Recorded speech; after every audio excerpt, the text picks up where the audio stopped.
arrive at some conclusion. The suspense is terrible. I hope it will last. Enter Jack with a handbag of black leather in his hand, rushing over to Miss Prism. Is this the handbag, Miss Prism?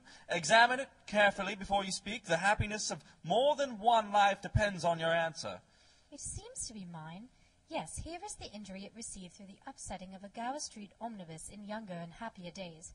Here is the stain on the lining caused by the explosion of a temperance beverage, an incident that occurred at Leamington.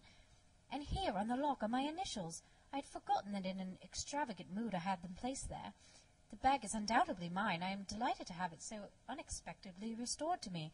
It has been a great inconvenience being without it all these years. Miss Prism, more is restored to you than this handbag. I was the baby you placed in it. You? Embracing her. Yes, Mother! Recoiling in indignant astonishment. Mr. Worthing, I am unmarried. Unmarried? I do not deny that is a serious blow, but after all, who has the right to cast a stone against one who has suffered? Cannot repentance wipe out an act of folly? Why should there be one law for men and another for women? Mother, I forgive you. Tries to embrace her again.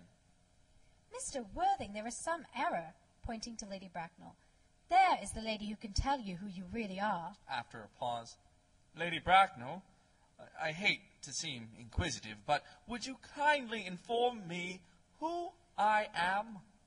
I am afraid that the news I have to give you will not altogether please you. You are the son of my poor sister, Mrs. Moncrief, and consequently Algernon's elder brother. Algy's elder brother? Then I have a brother after all. I knew I had a brother. I always said I had a brother. Cicely, how could you have ever doubted that I had a brother? Seizes hold of Algernon.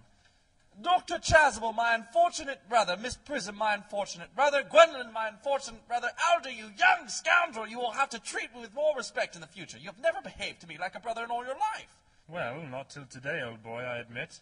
I did my best, however, though I was out of practice. Shakes hands. To Jack. Mine own. But what own are you? What is your Christian name now that you have become someone else? Good heavens, I had quite forgotten that point. Your decision on the subject of my name is irrevocable, I suppose. I never change, except in my affections. What a noble nature you have, Gwendolen. Then the question had better be cleared up at once. Aunt Augusta, a moment. At the time when Miss Prism left me in the handbag, had I been christened already? Every luxury that money could buy, including christening, had been lavished on you by your fond and doting parents. Then I was christened. That is settled. Now, what name was I given? Let me know the rest. Being the eldest son, you were naturally christened after your father. Yes, but what was my father's Christian name? I cannot at the present moment recall what the General's Christian name was, but I have no doubt that he had one. He was eccentric, I admit, but only in later years. And that was the result of the Indian climate and marriage and indigestion and other things of that kind. Algy, can't you recollect what your father's Christian name was? My dear boy, we were never even on speaking terms. He died before I was a year old. His name would appear in the army list of the period, I suppose, Aunt Augusta? The General was essentially a man of peace, except in his domestic life. But I have no doubt that his name would appear in any military directory. The army list of the last 40 years are here.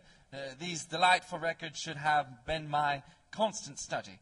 Rushes to bookcase and tears the books open. In Generals Malum, Maximy, Magley, what ghastly names they have. Markby, Migsby, Mobbs, Moncrief, Lieutenant, 1840, Captain, Lieutenant Colonel, Colonel, General, 1869, Christian names, Earnest, John. Puts book very quietly down and speaks quite calmly. I always told you, Gwendolen, my name was Earnest, didn't I? Well, it is Earnest after all. I mean, it naturally is Earnest. Yes, I remember now that the General was called Earnest. I knew I had some particular reason for disliking the name. Ernest, my own Ernest. I felt from the first that you could have no other name. Gwendolen, it is a terrible thing for a man to find out suddenly that all his life he has been speaking nothing but the truth.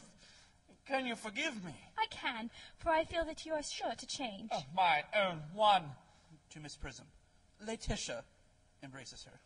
Frederick, at last. Cecily embraces her. At last. Gwendolen embraces her. At last. My nephew, you seem to be displaying signs of triviality. On the contrary, Aunt Augusta, I have now realized for the first time in my life the vital importance of being earnest. End of Act 3. End of The Importance of Being Earnest by Oscar Wilde. Recorded April 18th, 2008, in Houck Auditorium at the University of Maine.